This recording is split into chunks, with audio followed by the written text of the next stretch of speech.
My name is Leela Hart. I'm 15 years old. I'm writing this down because I've never told it straight through.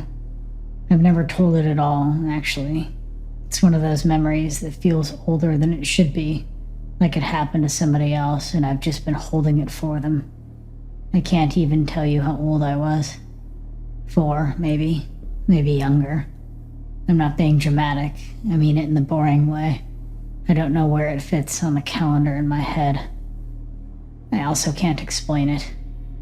I don't have the missing piece, but I'm gonna do my best anyway. I remember the room more than I remember myself. It was my childhood bedroom in the house we lived in before my parents started calling everything the old house, like it was a phase and not a place. The window faced the woods, not like a line of trees in a neighborhood, actual forest. The kind that starts at the edge of your yard and just keeps going until you stop thinking about it. There was a low slope down from our backyard into the trees. My dad used to say it drained that way, like the whole world drained into the dark. In my memory, it's fall. I'm not sure why. The air in the house feels thin and dry. The light feels early. It might just be because the color of the curtains was that tan orange that every adult seemed to love for a while.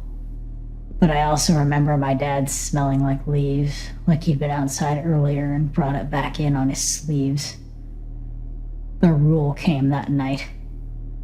I don't know if it was a rule we always had and I'd simply forgotten it until it mattered, or what. Sometimes I try to convince myself it was a normal safety thing, like don't open the door to strangers, but about staying in your room. But the way they said it wasn't normal. We were in the hallway, I think, or maybe they were in the hallway and I was in my doorway.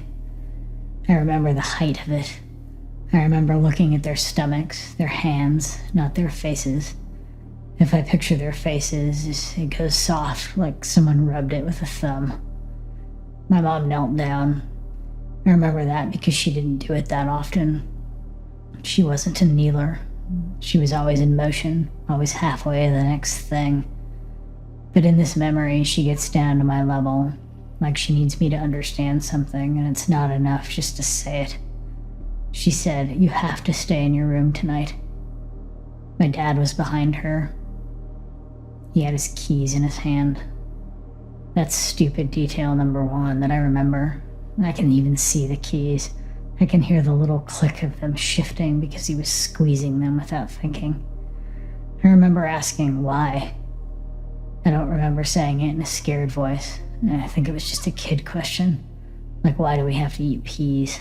Like, what's the reason? My mom didn't answer the why. She said, no matter what you hear. Then my dad leaned in a little and said, even if you hear me, even if you hear Mom, you stay put. That part is the part that makes my stomach go weird, even now. Because it's not just stay in bed. It's don't trust your ears. I remember nodding because I was trained to nod. That's the honest answer.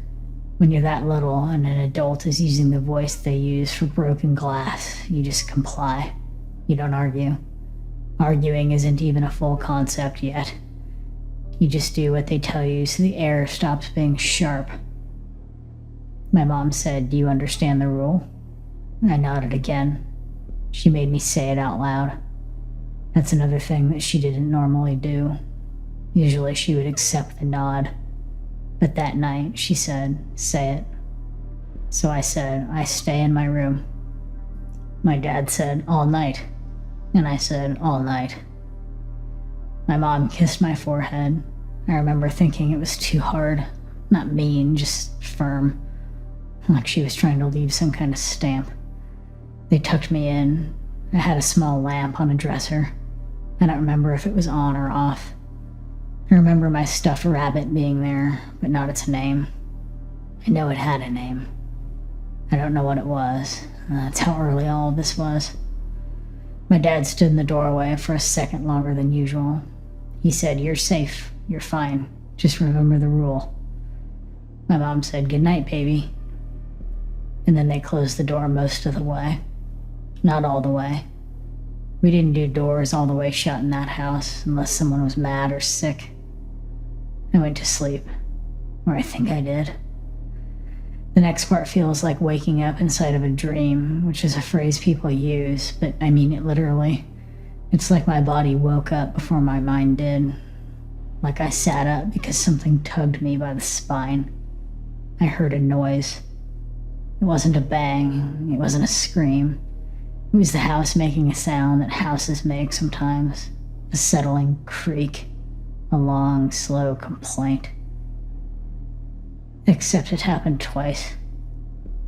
Then again. Footsteps. This is where my memory gets very specific and very stupid at the same time. I remember listening hard and trying to decide if it was my dad walking. Not because I was worried, because I recognized how he walked. He had a heavier step on his right side, like he pushed off wrong. I don't know why. I just knew the rhythm. I could tell when he was walking down the hall versus walking in the kitchen.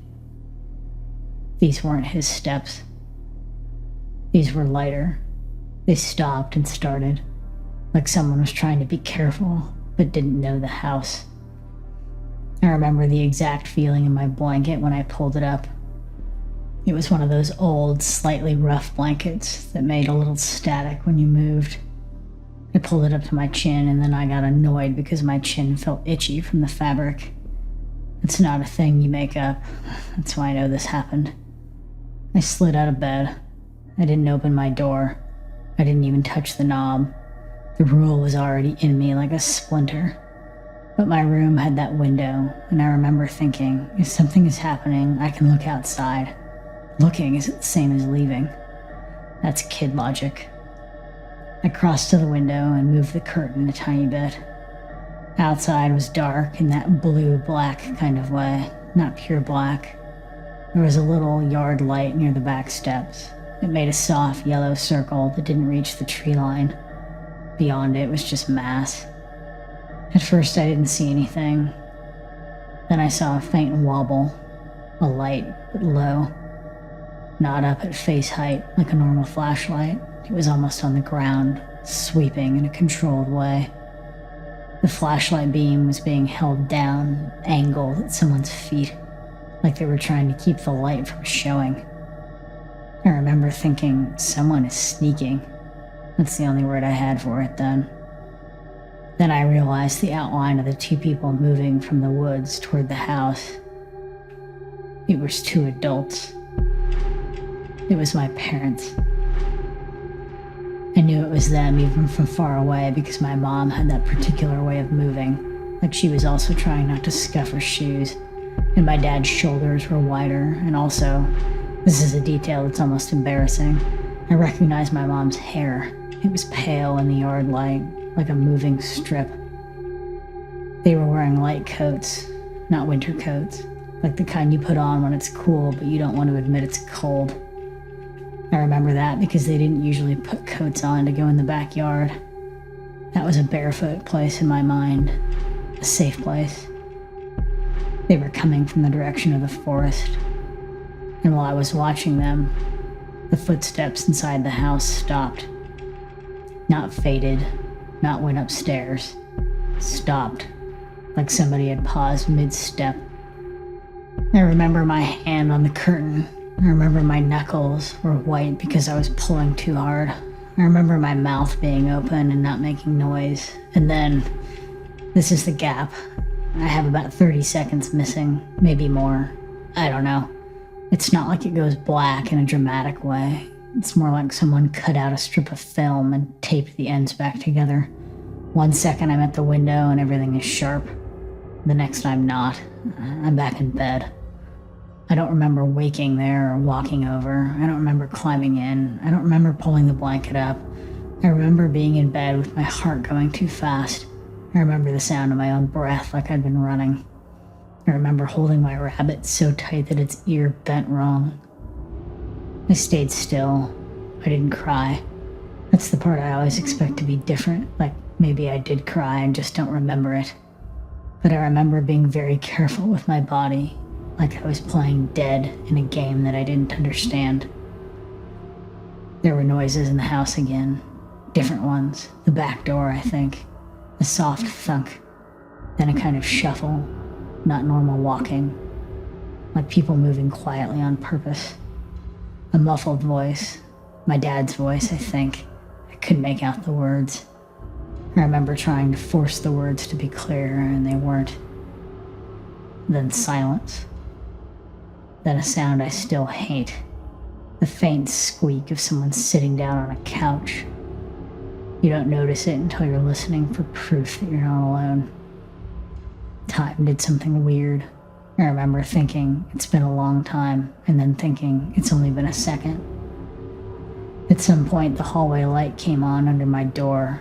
Not bright, just a line of light across the carpet.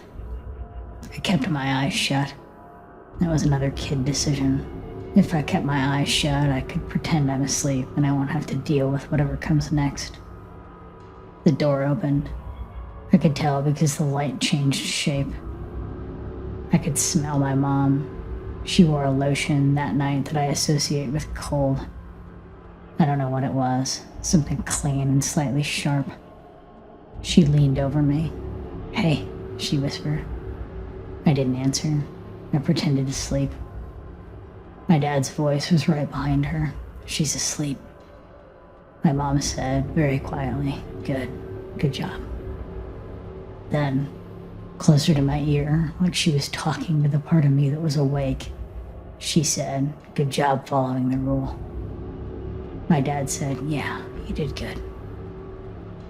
There was a pause where I thought one of them would say why, or explain, or say a normal parent thing like, "We just had to check something." They didn't. Nothing. My mom's hand touched my hair once, like a quick, smoothing gesture. Then they left my room and closed the door the same way they'd left it earlier, mostly, not all the way. The hallway light went off. I lay there until my body stopped buzzing. It took me an hour to go back to sleep. That's basically where the memory ends. There's no payoff. There's no scene where I overhear something through the vents. There's no moment where I sneak out anyway. I didn't. I stayed in my room. I did what I was told. The next morning isn't in my head. Not clearly. I have a vague sense of a normal breakfast, but that might be me trying to give it an ending. I don't remember my parents acting strange. I don't remember them being extra kind. I don't remember them being tense. I don't remember looking at them and thinking, "You were outside last night in the dark and something was inside our house." I didn't ask. I didn't go into the woods. We lived there for a while after that, I think. Long enough that it's not like we moved immediately because of it. That's important to me in a way. If we'd moved the next week, it would mean something clean. Cause and effect. It'd be a story. Instead, it's just this. A rule. A flashlight held low. The footsteps stopping. My parents coming out of the forest like they'd been there on purpose. Sometimes I try to make it out to be ordinary and try to tell myself it was a prank or a neighbor or my dad forgot something outside or there was a burglar and my parents did the wrong thing and never told me. But none of those explanations explain why my dad said, "Even if you hear me." And they don't explain why my mom thanked me like I'd passed a test. I've never brought it up to them, not because I'm afraid they'll get mad. It's more embarrassing than that. It feels like bringing up a dream you had and insisting that it happened. It feels like accusing them of something they'll deny with a blank face, like I'll become the weird one in the room. So I've kept it as a private memory, one of my first ones, which is a stupid thing to have as one of your first ones. I still sometimes think about the 30 seconds that I can't reach, not in a poetic way, in a practical way, like trying to remember where you put your phone. What did I do in those seconds? How did I get back in bed? And why does my body remember being told to stay in my room like it's a rule that could come back?